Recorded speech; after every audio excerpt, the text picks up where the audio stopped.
உண்ணாமலை அண்ணாமலை நம்ம என்னோட பதிவை பார்க்குற எல்லா குடும்பங்களுக்கும் 100 நன்மைகள் நடக்கட்டும் மனதார வேண்டிக்கிடுவேன்.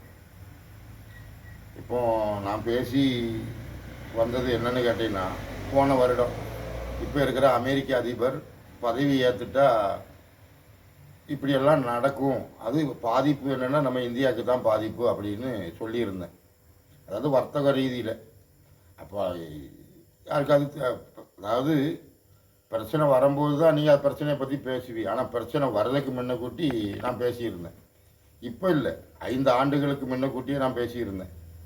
அப்போது அமெரிக்காவில் வந்து இந்த அதிபர் இருந்தால் என்ன நடக்கும், அடுத்தப்பில் அந்த அதிபர் வந்தால் என்ன நடக்குங்கிறது ஒரு விஷயந்தான். இது G20 மாநாடு, G7 மாநாடு, இது ஒரு பொருள். அதாவது 20 நாட்டுக்காரங்க சேர்ந்து ஒரு திட்டம் தீட்டு.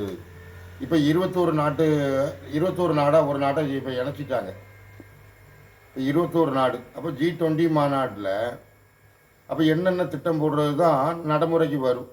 ஆனால் நீங்கள் என்ன நினைப்பீங்க, உங்களுக்கு கஷ்டம் வரும்போது மட்டும்தான் நீங்கள் நினைப்பீங்க.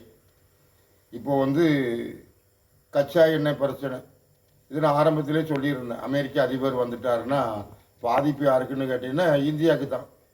அப்போ பாகிஸ்தானில் பிரச்சனை, நமக்கு என்ன? இலங்கையில் ஒரு பிரச்சனை, நமக்கு என்ன? அப்போ நமக்கு என்னன்னு போகும்போது நம்ம தான் ஆசியா கண்டம். இந்த ஆசியா கண்டத்தை சார்ந்தது ஆப்கானிஸ்தான், பர்மா, பாகிஸ்தான், இலங்கை, இதெல்லாமே ஆசியா கண்டத்தை சார்ந்தது. இலங்கை சுதந்திரம் கிடைச்ச உடனே இலங்கை தனி நாடாயிட்டு, சுதந்திரம் கிடைச்ச உடனே இந்தியாவுக்கு சுதந்திரம் கிடைச்சது, பாகிஸ்தான் பிரிஞ்சிட்டு. அப்போ பர்மா தனி இதாயிட்டு, ஆப்கானிஸ்தான் தனி இதாயிட்டுனா இது எல்லாமே ஒரு கண்டம். ஒரு கண்டம்னா ஆசியா கண்டம். அப்போ இந்த ஆசியா கண்டத்திலே முக்கியமான ஒரு இது என்னென்னா நம்ம பாரத பூமி இந்தியா. இப்போ உலக நாட்டில் வந்து திடீர்னு ஒரு சம்பவத்தை சொன்னோம்னா நம்ம ஏற்றுக்கிட மாட்டோம். அப்போ இதெல்லாம் முன்னக்கூட்டியே ஒப்பந்தம் போட்டிருந்தது. அப்போ நீங்கள் என்ன நினைப்பீங்கன்னா, நம் நாட்டு பிரதமர் நம்ம நன்மைக்கு வேண்டி தானே பாடுபடுறாரு. நம் நாட்டு பிரதமர் நம்ம நன்மைக்கு வேண்டி தான் பாடுபடுறாரு. அதாவது அந்நிய நாட்டில் போய் என்ன கலந்து உரையாடுதாங்க. அப்போ நீங்கள் நினைப்பேன் நன்மைக்கு வேண்டி தான். அதாவது நம்ம நன்மைக்கு வேண்டி தான் பாடுபடுறாருன்னு சொல்லி நீங்கள் நம்புறீங்க. நான் நம்ப மாட்டேன். ஏன்னா மக்களை வந்து எப்படி பிழியணும் அப்படிங்கிற ஒரு விஷயந்தான். அதாவது மக்களுக்கு வந்து கஷ்டம் என்னன்னு புரிய வைக்கிறது தான். அதாவது 1ஆம் உலகப்போர் 14லேருந்து 18 வரை நடந்தது. 2ஆம் உலகப்போர் 6 ஆண்டு ஒரு நாள் நடந்தது. இப்படி எல்லாமே இருந்ததுன்னு அப்பவுமே நான் பிறக்கலை. ஆனால் இதெல்லாம் சுயமாக சிந்திச்சு எடுக்கிறது. உங்களை போல் புத்தகத்தை படித்து கிடையாது. படிப்பறிவு இல்லாமல் தான் நான் பேசுகிறேன். உங்களை மாதிரி படிப்பறிவுலாம் கிடையாது. படிப்பறிவு இல்லாமல் தான் நான் பேசுகிறேன். அப்போ 2020 ஜூன் 10லிருந்து 12ஆம் தேதி வரை G20 மாநாடு. அதாவது அமெரிக்க அதிபருக்கு சொந்தமான 800 ஏக்கரில் 80 ஏக்கரில் அழகு நிலையம், ஹோட்டல் G20 மாநாடுக்கு உருவாக்கப்பட்டது. டொனால்ட் ட்ரம்புக்கு சொந்தமான 800 ஏக்கரில் 80 ஏக்கரு அழகு நிலையம், ஹோட்டல். அப்போ இந்த G20 மாநாட்டில் எல்லா நாட்டு தலைவர்கள் வரும்போது இந்த தலைவர்களுக்கு அழகு நிலையம் தேவையா, ஹோட்டல் தேவையா, இப்படிங்கிற ஒரு விஷயம். அப்போ வந்து ஜூன் 10லிருந்து 12ஆம் தேதி வரை அந்த மாநாடு தீர்மானம் இந்த நாளில் நடக்க போகுது அப்படின்னு சொன்னாங்க. ஆனால் நடக்கலை. ஏன்னா அந்த நேரம் லாக்டவுன், நம்ம எங்கேயும் வெளியே போக முடியலை. ஆனால் நடந்ததா இல்லையான்னு நமக்கு தெரியாது. ஆனால் சொல்கிறத தான் நம்ம நம்பணும். ஆனால் அதே வருஷம் 2020 நவம்பர் மாதம் நடந்தது. சவுதி அரேபியாவில் G20 மாநாடு நடந்தது. அப்போ என்ன உரையாடிக்கிட்டாங்க, என்ன நமக்கு தான் பாதிப்பு. 2020 நீங்கள் மறந்துட்டீங்க. ஏன்னா இப்போ 6 ஆண்டு ஆகுது. 6 ஆண்டு ஆகுது, நீங்கள் மறந்துட்டீங்க. ஆனால் அவங்க மறக்கலை. அவங்க திட்டம் என்னன்னா 2024லேருந்து 28 வரை ஒரு திட்டத்தை போட்டு வச்சுட்டாங்க. அப்போது அதோட ஆரம்பம் தான் இப்போ வர்றது. அப்போ அமெரிக்காவும் இஸ்ரேலும் சேர்ந்து ஈரானை தாக்குது. காரணம் என்னென்னா வர்த்தகம். அந்த வர்த்தகத்தில் பாதிக்கப்படுறது யாருன்னு கேட்டால் நம்ம நாடு தான், நம்ம இந்தியா தான் பாதிக்கப்படுது. இப்போ நாட்டோட பிரதமர் என்ன சொல்கிறாருன்னா, COVID-19 காலகட்டத்தில் நம்ம எப்படி நேரிட்டோமோ அதே போல் நேரிட தயாராகுங்க அப்படின்னு இவர் சொல்கிறாரு. அப்போ இந்த போர் நீடிக்கும் அப்படின்னு இவர் சொல்கிறாரு. யார்? நம்ம பாரத பிரதமர். இந்த போர் நீடிக்கும், அந்த கொரோனா காலகட்டத்தில் நம்ம எப்படி அந்த கொரோனாவை நேரிட்டோமோ அதே போல் நேரிட தயாராகிக்கிடுங்க அப்படிங்கிறாரு. பின்ன உலகத்தில் பெரிய பணக்கார பில்கேட்ஸ் அவன் என்ன சொல்கிறாருன்னா கொரோனா தொற்றை விட மிக மோசமான ஒரு தொற்று வர காத்திருக்கு. முதல்ல கொரோனான்னு சொன்னால் அமெரிக்காவோட ஒரு விமான நிலையத்தோட பேர், பின்ன ஸ்வீடன் நாட்டோட பணத்தோட பேர். அப்போ உலக நாடு எல்லாமே அந்த 2020 லாக்டவுனு அப்படின்னு எல்லாருமே முடங்கி இருந்தாலும் ஸ்வீடன் நாட்டுக்கு மட்டும் எந்த கட்டுப்பாடும் கிடையாது. நாங்கள் எந்த கட்டுப்பாடுக்கும் நான் தயார் இல்லை, நாங்கள் சாக தயார், எங்களுக்கு எந்த வியாதி வந்தாலும் நாங்கள் ஏற்றுக்கிட தயார்னு ஸ்வீடன் நாட்டு சொல்லிச்சு. ஏன்னா ஸ்வீடன் நாட்டோட பணத்தோட பேர் கொரோனா, அமெரிக்காவில் ஒரு விமான நிலையத்தோட பேர் கொரோனா. ஆனால் இது ஒரு பணம், ஒரு விமான நிலையத்தோட பேர் அப்படிங்கிறது உங்களுக்கு தெரியாது. கொரோனானா ஒரு வைரஸுங்க, கொரோனானா ஒரு வியாதிங்க. முதல்ல டொனால்ட் ட்ரம்ப் இது சீனா உகான் நகரத்துலேருந்து தான் வந்தது, நான் சீனாவை சும்மா விட மாட்டேன், சீனா மேலே போர் தொடுப்பேன்னு சொன்னார். இதுவரை செஞ்சாரா? செய்யலை. ஆனால் இப்போ நடந்துக்கிட்டு இருக்குது என்ன? அதாவது 2021 இந்தியாவில் டெல்லியில் G20 மாநாடு நடந்தது. ரஷ்ய அதிபர் வரல, ஈரான் நாட்டோட அதிபர் வரல. ஆனால் ரஷ்யா நாட்டிலேருந்து யாராவது ஒரு ஆளை அனுப்பியிருப்பாப்புல. அப்போ புதின் ஏன் வரல, ரஷ்ய அதிபர் ஏன் வரல? ஏன்னா அந்த G20 மாநாடு நடந்த உடனே தாலிபானும் ஆப்கானிஸ்தானை தாலிபான் கையேறிட்டாங்க, பிடிச்சிட்டாங்க. அமெரிக்கா இராணுவம் பூரா பின்வாங்கிட்டு, அதுக்கப்புறம் உக்ரைன் ரஷ்யா போர், அது இத்தனை ஆண்டுகள் நடந்துக்கிட்டு இருக்கு. அப்போ இதுக்கு இடையில இஸ்ரேலும் அமெரிக்காவும் சேர்ந்து ஈரானை ஏன் தாக்குது? ஏன்னு கேட்டீங்கன்னா இதுதான் ஒரு விஷயம். இதையும் மக்கள் சொல்லிக்கலாம், அமெரிக்க அதிபர் மோசமானவன், இஸ்ரேல் அதிபர் மோசமானவன், ஈரான் மோசமானவன், இப்படி சொல்லிக்கலாம். ஆனால் இது எல்லாமே மக்களை நம்ப வைக்கணும். ஒரு போர் வந்துட்டுனா மக்களை கஷ்டப்படுத்தணும் அப்படிங்கிற ஒரு விஷயந்தான். அப்போது இது ஏன்னு சொல்லி வரோம்னு கேட்டிங்கன்னா, இவங்க நம்ம உபயோகப்படுத்துகிற என்ன அதிகம்னு கேட்டிங்கன்னா, அத்தியாவசிய பொருள்னா வண்டி வாகனத்துக்கு பெட்ரோல் டீசல். இந்த பெட்ரோல் டீசலு இல்லாமல் மனிதன் சுதந்திரமாக சுற்றி திரிஞ்சிட்டான். நீ அந்த சுதந்திரம் இல்லைங்கும்போது கஷ்டமாக தான் இருக்கும். ஏன் இந்த பேட்ரி வண்டியெல்லாம் உருவாக்குனாங்க? 2 வீலர் பேட்ரி வண்டி, காரு பேட்ரி வண்டி ஏன் உருவாக்குறாங்கன்னா இந்த மாதிரி ஒரு திட்டம். இப்போ உங்களுக்கு பெட்ரோல் டீசல் இல்லை, பஸ்ஸு வாகனம் எதுவும் ஓடாது. ஆனால் எலக்ட்ரிக் ட்ரெயின் ஓடும், மெட்ரோ ட்ரெயின்லாம் இருக்கு இல்லையா, இதெல்லாம் ஓடும். அதில் மனிதன் சஞ்சரிக்க வேண்டியதான். சொந்தமாக காரு 2 வீலர்லாம் வச்சுருக்கும் போது பெட்ரோல் விலை இவ்வளவு ஆகுது அப்படின்னு சொன்னால் நீங்கள் எவ்வளோத்துக்கு வாங்குவியே அப்படிங்கிற ஒரு சோதனைக்கு தான் இந்த யுத்தம் எல்லாம், இந்த போரெல்லாம் அதுக்கு வேண்டி தான். பெட்ரோல் 1000 ரூபா, டீசல் 950 ரூபான்னு வச்சுங்க, நீங்கள் என்ன செய்வீங்க? அதுக்கு தான் தேசிய வாகனம் நம்ம சைக்கிள் தான். சைக்கிள் பிரச்சனையே கிடையாது.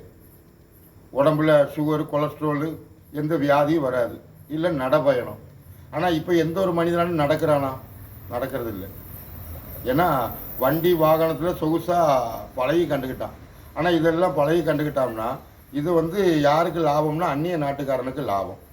அதுவும் அந்நிய நாடுன்னு சொன்னால் பிணந்தின்னி கழுகு, அது அமெரிக்கா. அந்த அமெரிக்கா அதிபர் பதவி ஏற்றுட்டாருன்னா இப்படியெல்லாம் நடக்கும் அப்படின்னு போன ஆண்டு சொல்லியிருந்தேன்.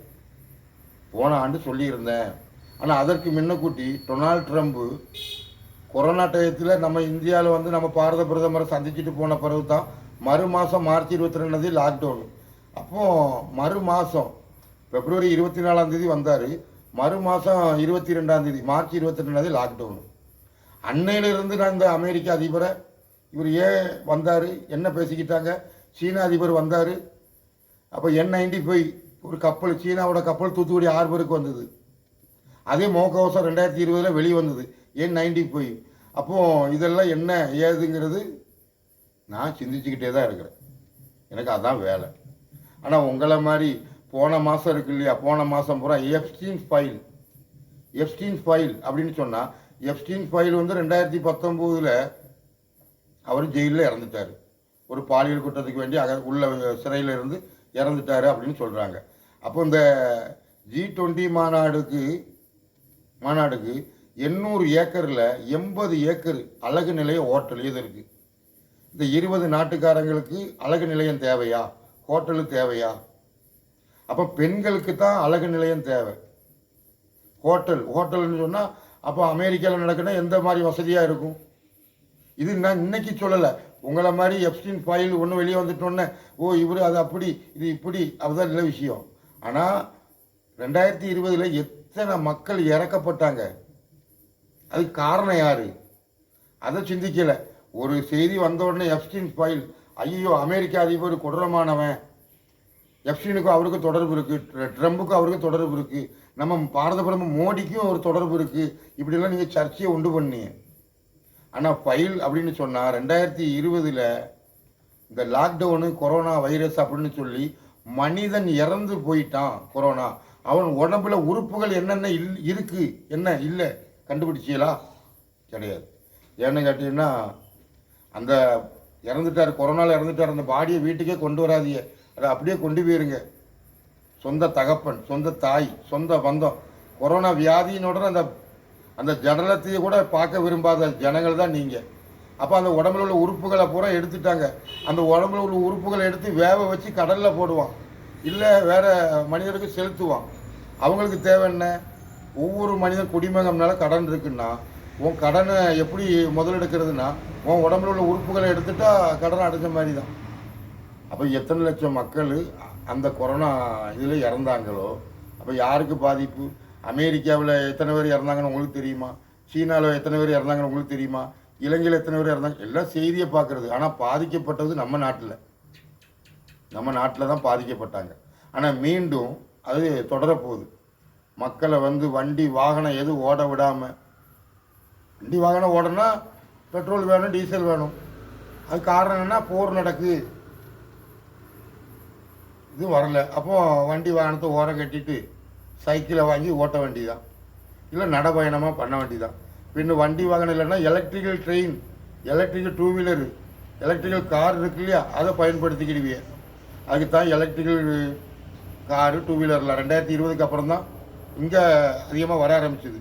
ஆனால் இதே நம்ம நாட்டுக்குள்ளே வடநாடு இருக்குல்ல, கல்கட்டா, உத்தரப்பிரதேசம், மத்திய பிரதேசம், இந்த பேட்டரி வண்டி 20 வருஷம் 25 வருஷம் முன்னாடியே உண்டு. ஆனால் இதெல்லாம் எதுக்குன்னு கேட்டிங்கன்னா, இங்கே உள்ளவன் 100 ரூபானாலும் பெருசாக நினைக்க மாட்டான். ஆனால் வடநாட்டில் 100 ரூபா அவனுக்கு பெருசு. இங்கே 1000 ரூபா தினக்கூலி கிடைச்சாலும் 1000 ரூபா காலி பண்ணிடுவான். ஆனால் வடநாட்டில் 1000 ரூபா தினக்கூலி கிடைக்காது. அப்போ அவனுக்கு சிக்கனமாக 10 ரூபாய்க்கு பேட்டரி வண்டி சௌகரியம்னா அதில் தான் போவான். ஆனால் நீ 100 ரூபா ஆட்டோவுக்கு சௌகரியம்னா ஆட்டோவில் தான் போவேன். அப்போ ஆட்டோ ஓட்டுற தொழிலாளிகள் என்ன பண்ணுவாங்க? பஸ்ஸில் பயணம் பண்ணுறவங்க என்ன பண்ணுவாங்க? இந்த கொரோனா டயத்தில் பஸ்ஸு ஓடலை, காரு ஓடலை, டூ வீலர் ஓடலை.